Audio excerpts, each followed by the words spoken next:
이번 이태원 집단 감염 사태로 완벽한 줄 알았던 한국도 별 수 없다는 비웃음이 일본에서 나오고 있습니다. 하지만 한국이 어떻게 대처하고 있는지를 냉정하게 분석하는 기사도 나오고 있어 이를 소개하고자 합니다. 연일 보도되는 서울 이태원 집단 감염.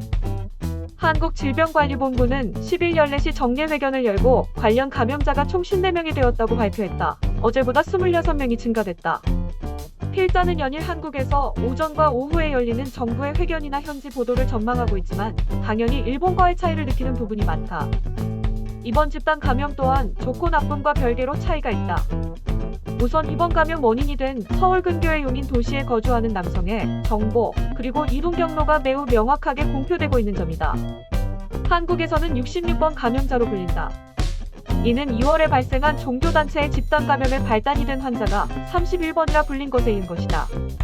당시와 마찬가지로 이런 정보가 공개되었다. 이태원에서의 이동 경로, 방문 장소, 시간, 가게의 이름뿐만 아니라 66번 감염자의 당일 상태까지 공개되었다. 클럽 대기실에서는 마스크를 착용했지만 클럽에서는 마스크를 착용하지 않았고 당일 추정 접촉자는 1,500명. 또한 위 시간에 현장에 있던 직원은 총 73명이라는 점까지 공개되었다. 한국에서는 신규 감염자 증가가 가라앉고 있던 상태였다. 따라서 일본에서는 이번 집단 감염을 전하는 보도가 많다. 확실히 한국 미디어도 긴박한 논조로 이 사건을 보도했다. 하지만 시민들은 당황하지 않는다. 경기도 거주 중인 40대 남성은 예상치 못했던 일이라 당황하고 있는 것은 아니다. 정부와 질병관리본부를 믿고 있으면 수습될 것이라고 답한다. 세세한 주의사항을 모두 전달, 그리고 규제를 완화. 이것이 현재 일본과는 다른 점이라고 느낀다. 전자에 대해서는 1일 2회 회견, 유튜브에 중계. 정부의 연일 2번의 회견은 일본과는 다른 점이다. 한국의 행동규제 완화에 대해서는 사회적인 사정이 일본과 근본적으로 다르다. 그 배경에 있는 것은 감염자의 행동을 추적할 수 있다는 시스템이다. 카드 사용 내역, CCTV 추적 등으로 가능하다.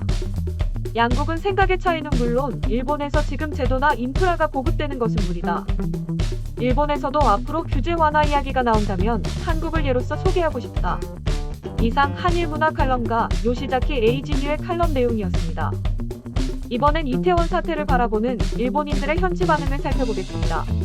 검사체제라든가 개인의 행동관리로 한국을 본받으라고 하는 사람이 있지만 결국 이렇다. 하지만 일본은 여기서 배운다기보다는 정상으로 돌려놓는 모범 사례의 검증 제로로 봐야 한다. 한국은 PCR 검사를 대량으로 실시해 감염자를 파악하려고 노력하고 일단은 억제한 것 같지만 그렇다고 감염자를 완전히 잡아냈던 것은 아니다. 그래서 규제를 풀자마자 클러스터가 발생했다. 감염의 정말로 초기의 단계라면 몰라도 여기까지 세계적으로 퍼진 이상 완전하게 봉쇄하는 것은 아마 불가능하다고 생각한다. 한국은 4월에 총선도 치렀고 술집에서 마셔도 비판을 받는 것도 아니었던 것 같고 검사와 격리, 감염자의 행동 확인을 잘하면 어느 정도 일상을 찾으면서 억제 가능한 좋은 예라고 생각했습니다. 이번 건으로 나이트 라이프의 해금은 시기상조라는 것을 알았지만 일본은 검사와 격리가 상당히 정비되었다고 생각합니다만 감염자의 행동 확인의 부분이 어렵겠죠? 규제가 서서히 풀리고 부실한 국민이 제2파의 감염을 일으킬 수 있음을 한국을 반면교사로 삼아 일본도 본받아야 할 것이다.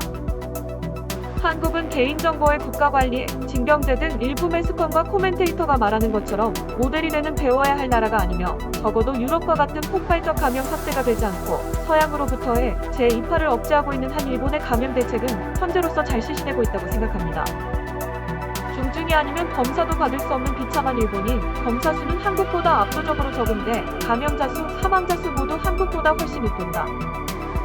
칼럼에서 밝힌 대로 현재 한국은 모범적인 방역으로 다시 닥쳐온 위기를 이겨내는 중입니다.